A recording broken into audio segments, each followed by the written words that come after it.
Super league കേരളയിൽ Thiruvananthapuram Kombans Malappuram FC മത്സരം തിരുവനന്തപുരം ചന്ദ്രശേഖർ നായർ സ്റ്റേഡിയത്തിൽ അല്പസമയത്തിനകം ആരംഭിക്കും. 5 മത്സരത്തിനു ശേഷമാണ് തിരുവനന്തപുരം ഹോം മത്സരത്തിന് വേദിയാകുന്നത്. സെമിഫൈനലിൽ പ്രവേശനത്തിന് ഇരു ടീമുകൾക്കും ഇന്നത്തെ മത്സരം നിർണായകമാണ്.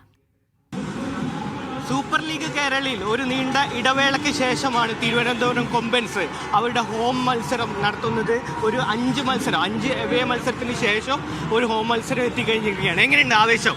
കുറേ നാളിന് ശേഷമാണ് ഇപ്പോൾ ഒരു ഹോം മാച്ച് വരുന്നത്. മാത്രമല്ല എതിരാളികൾ മലപ്പുറമാണ്. അവരുടെ ഒരു ഹ്യൂജ് ഫാൻ ബേസ് അവിടെ എത്തിയിട്ടുണ്ട്. എന്തായാലും ഞായറാഴ്ചയാണ്, നല്ല കാണികളുണ്ട്, നല്ലൊരു ആവേശകരമായ മത്സരമായിരിക്കും നടക്കാൻ പോകുന്നത്. ഇപ്പോൾ പോയിന്റ് ടേബിളിൽ 3-ാമതാണ്, മലപ്പുറം 4-ാമതാണ്. ക്വാളിഫൈ ചെയ്യണമെങ്കിൽ ഈ മത്സരത്തിൽ വിജയം നിർണായകമാണ്. എന്തൊക്കെയാണ് പ്രതീക്ഷ? ആരിലാണ് പ്രതീക്ഷ? ഇന്നത്തെ മത്സരത്തിൽ ആരിലാണ് പ്രതീക്ഷ? റൊണാൾഡ്, പിന്നെ പാട്രിക് മൊട്ട, ഇവർ തന്നെയാണ് പ്രതീക്ഷ. ഇന്ന് ജയിച്ചാൽ ക്വാളിഫൈ ആകും. പിന്നെ ടീമിനൊരു ഊർജ്ജമാണ്. ഇനി അടുത്തൊരു മാച്ച് കാലിക്കറ്റാണ്. അതിലും നമ്മുടെ ഈ പ്രോത്സാഹനം അവരെ അനുകൂലിക്കും. നിങ്ങൾ എവിടെ വരുന്നത്?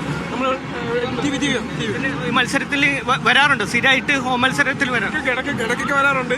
പിന്നെ ഇന്ന് ക്വാളിഫൈ നല്ല ഇമ്പോർട്ടൻറ്റ് മാച്ചാണ്. ആ മലപ്പുറം കൂടെ ആയതുകൊണ്ട് നല്ല കാണാൻ നല്ലൊരു ഇതുണ്ട്. അതുകൊണ്ട് ഇവിടെ വന്ന് കാണും. ഞായറാഴ്ചയാണ്, വലിയ ആവേശത്തിലാണ് ആരാധകരുള്ളത്. ഇന്ന് എന്താണ് വലിയ ഒരു 5 മത്സരത്തിന് ശേഷം ഒരു ഹോം മത്സരം വരുന്നു. എങ്ങനെയുണ്ട് പ്രതീക്ഷകൾ?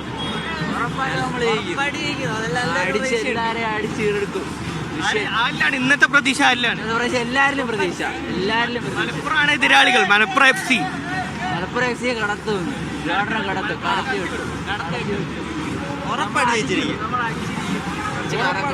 നമ്മൾ പോകുന്നതിന് അടുത്തുനിന്നാണ് പറഞ്ഞത്.